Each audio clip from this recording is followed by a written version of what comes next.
அனைவருக்கும் வணக்கம். இன்று ஒரு முக்கியமான செய்தி.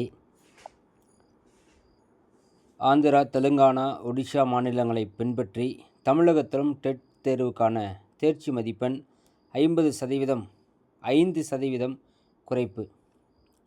இன்றைக்கி அரசாணை வெளியிட்டிருக்கிறாங்க. ஆந்திரா, தெலுங்கானா, ஒடிஷா உள்ளிட்ட மாநிலங்களை பின்பற்றி தமிழகத்திலும் ஆசிரியர் தகுதி தேர்வுக்கான டெட் தேர்ச்சி மதிப்பெண் 5% குறைக்கப்படுகிறது. இதற்கான அரசாணை விரைவில் வெளியாக உள்ளது அப்படின்னு சொல்லிட்டு போட்டிருக்காங்க. இன்றைக்கே அது அரசாணை வெளியிட்டிருக்கிறாங்க. இது வரைக்கும் பார்த்தீங்கன்னாக்க 82 தேர்ச்சி விகிதம் இருந்துச்சு. மத்திய அரசின் இலவச கட்டாய கல்வி உரிமை சட்டத்தின்படி 1 முதல் 8ஆம் வகுப்பு வரை பணியாற்றக்கூடிய இடைநிலை ஆசிரியர்கள் டெட் தேர்ச்சி பெற்றிருக்கணும் கட்டாயம். தமிழகத்தில் இந்த டெட் தேர்வு ஆசிரியர் தேர்வு வாரியம் நடத்தி வருது. மொத்தம் பார்த்திங்கன்னா 150 மதிப்பெண் கொண்டதாக இந்த தேர்வு இருக்குது. பொதுப்பிரிவினர் 60% மதிப்பெண்ணை பெறணும். BC, Muslims, MBC, ST, SC பிரிவினருக்கு 55% எடுக்கணும் அப்படின்னு சொல்லியிருந்தாங்க. கடந்த நவம்பரில் நடத்தப்பட்ட இந்த டெட்டு தேர்வில் மட்டும் கிட்டத்தட்ட எஸ்சி வகுப்பினருக்கு தேர்ச்சி மதிப்பெண் 40% நிர்ணயிக்கப்பட்டது. இந்த தேர்வு முடிவுகள் இன்னும் வெளியாகவில்லை. இதற்கு இடையே நிறைய அண்மையில் அமைச்சர் அன்பில் மகேஷிடம் இதர மாநிலங்களைப் போல தமிழகத்திலும் தேர்ச்சி மதிப்பெண் குறைக்கணும் அப்படின்னு பல்வேறு ஆசிரியர் சங்கங்கள் கோரிக்கை விடுத்தன. அதன் அடிப்படையில் ஆந்திரா, தெலுங்கானாவில் டெட் தேர்ச்சி மதிப்பெண் பிற்படுத்தப்பட்ட வகுப்பினருக்கு 50%, எஸ்சி, எஸ்டி பிரிவினருக்கு 40% நிர்ணயிக்கப்பட்டுள்ளது.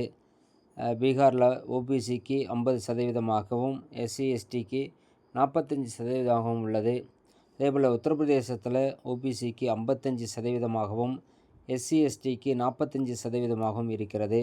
ஹரியானா மற்றும் ஒடிசாவிலும் அனைத்து பிரிவினருக்கும் தேர்ச்சி மதிப்பெண் 50% இருக்கிறது. இந்த நிலையில் தான் மற்ற மாநிலங்களைப் போல தமிழகத்திலும் மதிப்பெண்ணை குறைக்கணும் அப்படின்னு அரசு முன்வந்தது. அதன்படி ஆந்திராவில் இருப்பதை போன்று பிசி, எம்பிசி வகுப்பினருக்கு 50%, அதாவது 150க்கு 75 மதிப்பெண் எடுத்தால் போதும். எஸ்சி, எஸ்டி பிரிவினருக்கு 40% இருக்குது. 150க்கு 60 மதிப்பெண் எடுத்திருந்தால் போதும் என குறைக்கப்படுகிறது. இதற்கான அரசாணை விரைவில் வெளியிடப்பட உள்ளது என்று பள்ளி கல்வித்துறை வட்டாரங்கள் தெரிவித்தன. இடஒதுக்கீட்டு பிரிவினருக்கான 5% மதிப்பெண் குறைப்பை கடந்த 2025 டெட்டு தேர்வில் இருந்தே அந்த அமலுக்கு வந்து கொண்டிருக்கிறது. இதன் காரணமாக தேர்ச்சி பெறும் ஆசிரியர்களின் எண்ணிக்கை கணிசமாக அதிகரிக்கும் அப்படின்னு தெரிவிக்கப்பட்டிருக்கிறது. ஆசிரியர் தேர்வு வாரியம் வெளியிட்டுள்ள இந்த புள்ளி விவரப்படியே டெட் தாள் 1 தேர்ச்சி பெற்று 68,756 பேரும் இடைநிலை ஆசிரியர்களும், தாள் 2 தேர்ச்சி பெற்று 66,660 பட்டதாரி ஆசிரியர்களும் பணியை எதிர்பார்த்து காத்திருக்கிறாங்க. அரசு பள்ளிகளில் இடைநிலை ஆசிரியர், பட்டதாரி ஆசிரியர் நியமனத்தை பொறுத்தவரை டெட் தேர்ச்சி பெற்றாலும் அவர்கள் பணி நியமனத்திற்கான மற்றொரு போட்டித் தேர்வை எழுத வேண்டும் என்பது குறிப்பிடத்தக்கதாக இருக்கிறது. இந்த அரசாணை ரொம்ப அற்புதமாக வெளிவந்திருக்கிறது. அது நிலையாக இன்றைக்கி அரசாணை ஒன்றும் வெளியிடப்பட்டிருக்கிறது. அந்த அரசாணை தான் இப்போ நீங்கள் பார்த்துட்ருக்கிற அந்த அரசாணை.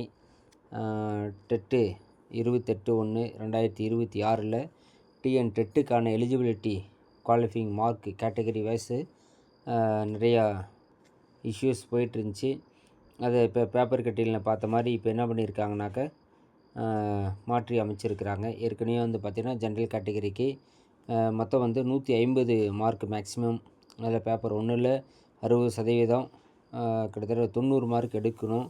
அதே போல் பேப்பர் 2லேயும் 60%, 90 மார்க் எடுக்கணும்.